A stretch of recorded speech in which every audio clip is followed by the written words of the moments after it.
1983లో అప్పటి ఖైరతాబాద్ నియోజకవర్గంలో గల యూసుఫ్గూడ ప్రాంతంలో పుట్టి పెరిగిన నవీన్ యాదవ్ యూసుఫ్గూడలోని ఎంజీఎం స్కూల్లో ప్రాథమిక విద్య, కొండాపూర్లోని విజ్ఞాన్ విద్యాలయంలో ఇంటర్మీడియట్ విద్య పూర్తి చేసి 2007లో బేగంపేట్లోని సిఎస్ఐఐటి నుండి ఆర్కిటెక్చర్ ఇంజనీరింగ్లో గ్రాడ్యుయేట్ అయ్యారు. ఇక 2009లో వారి తండ్రి గారైన చిన్న శ్రీశైలం యాదవ్ గారి సేవా స్ఫూర్తితో నవయువ నిర్మాణ్ అనే స్వచ్ఛంద సేవా సంస్థను ఏర్పాటు చేశారు. ఈ సేవా సంస్థ ద్వారా యువతకు విద్యలోనూ, క్రీడలలోనూ, ఉద్యోగ పోటీ పరీక్షల శిక్షణలోనూ అన్ని రకాలుగా ప్రోత్సాహం అందిస్తూ ఆర్థికంగా అండగా నిలిచారు. ఎన్నో ధార్మిక కార్యాలు, దాన ధర్మాలు, పలు సేవా కార్యక్రమాలు నిర్వహించి వారి దాతృత్వాన్ని చాటుకున్నారు. ముఖ్యంగా ప్రభుత్వ ఉద్యోగ పోటీ పరీక్షలకు సిద్ధమవుతున్న 500 మంది యువతకు ఉచిత కోచింగ్ ఇప్పించారు. అందులో 43 మంది టీచర్లుగాను, కొంతమంది పోలీస్ కానిస్టేబుల్ గాను, మరికొందరు ఇతర ప్రభుత్వ ఉద్యోగాలు సంపాదించారు. ఈ రోజు ఎందరో యువతీ యువకుల కలలు సాకారమయ్యాయంటే అందుకు కారణం నవీన్ యాదవ్, ఆయన స్థాపించిన నవయువ నిర్మాణ్ స్వచ్ఛంద సేవా సంస్థ. ఇక ఇటీవల అతిపెద్ద సామూహిక సీమంతాల కార్యక్రమం నిర్వహించినందుకు గాను India book of records, Telugu book of records, wonders book of records లో స్థానం సంపాదించడం ఎంతో గొప్ప విషయం. ఏళ్లు గడిచే కొద్దీ సేవా కార్యక్రమాలు పెరుగుతూనే ఉన్నాయి, సహాయాలు అందుతూనే ఉన్నాయి. మనసున్న మహారాజుగా నవీన్ యాదవ్ అనే పేరు ఎప్పటికీ జూబ్లీ హిల్స్ లో వినిపిస్తూనే ఉంది. ఇక సేవా కార్యక్రమాలతో పాటు రాజకీయ బలం కూడా చేకూరితే ఇంకా ఎక్కువగా ప్రజా సమస్యలను తీర్చే శక్తి ఉంటుందని అటువైపుగా అడుగులు వేశారు. అయితే ఆయన రాజకీయ అరంగేట్రమే అన్యాయాన్ని ప్రశ్నిస్తూ మొదలైంది. జూబ్లీ హిల్స్ నియోజకవర్గంలోని బోరబండ సిట్టింగ్ కార్పొరేటర్ అర్హత విషయంలో చట్ట ప్రకారం తప్పులు ఉన్నాయని గుర్తించి అతనిపై లీగల్ గా పోరాటం చేసి మళ్లీ ఉప ఎన్నికలు తీసుకురావడం అప్పట్లో పెద్ద సంచలనంగా మారింది. అయితే చిన్న వయసులో ఆయనకున్న సేవాభావం, అన్యాయాన్ని సహించలేని గుణాన్ని ఏఐఎంఐఎం గుర్తించి 29 ఏళ్లకే ఎమ్మెల్యేగా పోటీ చేసే అవకాశాన్ని కల్పించింది. అలా 29 ఏళ్ల వయసులోనే 2014లో మొట్టమొదటిసారిగా జూబ్లీ హిల్స్ నియోజకవర్గం నుండి ఏఐఎంఐఎం పార్టీ తరఫున ఎమ్మెల్యేగా పోటీ చేసి 42,000 ఓట్లను పొందారు. ఏఐఎంఐఎం పార్టీ జూబ్లీ హిల్స్ నియోజకవర్గంలో మొట్టమొదటిసారిగా పోటీ చేసిన తను కొత్త అభ్యర్థి అయినప్పటికీ కూడా 42,000 ఓట్లు సాధించడం గుర్తించదగ్గ విషయం. ఇక రెండవసారి 2018 ఎన్నికల్లో బీఆర్ఎస్ రాజకీయ కుట్రల వలన తనకి ఏ పార్టీ నుండి పోటీ చేసే వీలు లేక స్వతంత్ర అభ్యర్థిగా పోటీ చేసి ఎవ్వరి ఊహకి అందనంతగా ఒక్కడే 20,000 ఓట్లు సాధించి ఒకే ఒక్కడిగా నిలబడ్డాడు.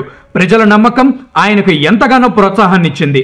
అయితే ప్రజల్లో నవీన్ యాదవ్కు ఉన్న ఫాలోయింగ్, అభిమానాన్ని చూసి సహించలేక అవినీతి అధికారులు, పోలీసుల సహాయంతో అప్పటి బీఆర్ఎస్ ఎమ్మెల్యే నవీన్ యాదవ్ పై లేనిపోని కేసులను బనాయించి ఆయన్ని అణిచివేయాలని అనుకున్నారు. గత 10 ఏళ్లలో అధికారం ఉందనే అహంకారంతో బీఆర్ఎస్ నాయకులు, మాజీ ఎమ్మెల్యే వివిధ కేసులు పెట్టించి నవీన్ యాదవ్ జీవితాన్ని నాశనం చేయాలని అనుకున్నారు. వారు ప్రజలపై చేసే అకృత్యాలను ఆయన ఎదురిస్తున్నారని, వారికి ఆయన పోటీగా నిలుస్తున్నాడని కక్ష కట్టి కుటుంబానికి 38 రోజుల పాటు ఆయన్ను దూరంగా ఉండేలా చేశారు. కౌరవుల్లాంటి కిరాతక నైజం కలిగిన వారి వలన పాండవుల్లో ఆయన అజ్ఞాతవాసం చేయాల్సి వచ్చింది. కానీ ధర్మో రక్షితే రక్షితః అంటారు కదా, ధర్మంగా ఉన్న ఆయనకు ఆ ధర్మమే అండగా నిలిచింది. పెట్టిన ప్రతి కేసును దాటాడు, వేసిన ప్రతి అలిగేషన్ ని తిప్పికొట్టాడు. ధర్మంగా నిప్పులా మీ ముందుకొచ్చి నిలబడ్డాడు. ఇన్నింటిని దాటుకుని వచ్చింది ఎవరి కోసం? మన కోసం. మన ముందు ఆయన నిలబడి ఉండటం కోసం. ఆ బీఆర్ఎస్ నాయకులు, దివంగత మాజీ ఎమ్మెల్యే వలన నష్టపోయిన వాళ్ల కోసం నిలబడ్డాడే గాని ఏ రోజు ఎవరికి నష్టం కలిగించలేదు. ఆ రాక్షసుల నుండి ఎంతో మందిని రక్షించాడే గాని ఎవరికి ఏ రోజు హాని చేయలేదు. వాళ్ళు పేదవారిని, వారికి ఎదురు తిరిగి మాట్లాడిన వారిని, వారిని ప్రశ్నించిన వారిని ఎంత ఇబ్బంది పెట్టారో ఈ జూబ్లీ హిల్స్ ప్రాంతవాసులందరికీ బాగా తెలుసు. ఇక 2023లో మళ్లీ స్వతంత్ర అభ్యర్థిగా పోటీ చేసేందుకు నామినేషన్ దాఖలు చేశాక అప్పటి పిసిసి స్టేట్ ప్రెసిడెంట్ గా ఉన్న ఇప్పటి సీఎం రేవంత్ రెడ్డి గారు నవీన్ యాదవ్ గారిని కాంగ్రెస్ ని బలపరచమని కోరగా రేవంత్ రెడ్డి గారి మీద గౌరవంతో కాంగ్రెస్ పార్టీ జూబ్లీ హిల్స్ నియోజకవర్గ ఇన్ఛార్జిగా బాధ్యతలు స్వీకరించి కాంగ్రెస్ ఎమ్మెల్యే అభ్యర్థి అజారుద్దీన్ గెలుపు కోసం నిస్వార్థంగా పనిచేశారు. అంతేకాకుండా 2023లో సికింద్రాబాద్ ఎంపీ ఎలక్షన్స్ లో కూడా కాంగ్రెస్ కు విజయం చేకూర్చేందుకు కృషి చేశారు. జూబ్లీ హిల్స్ నియోజకవర్గం నుండి ఎక్కువ ఓట్లు సాధించడంలో నవీన్ యాదవ్ కీలకంగా వ్యవహరించారు. ఇక 2023 శాసనసభ ఎన్నికల్లో గెలిచిన బీఆర్ఎస్ ఎమ్మెల్యే ఎన్నికల అఫిడవిట్ లో వ్యక్తిగత ఫ్యాక్ట్స్ ని సప్రెస్ చేశారని, చట్ట ప్రకారం అతని గెలుపును రద్దు చేయాలని నవీన్ యాదవ్ గారు కేసు వేసి న్యాయం కోసం పోరాడారు.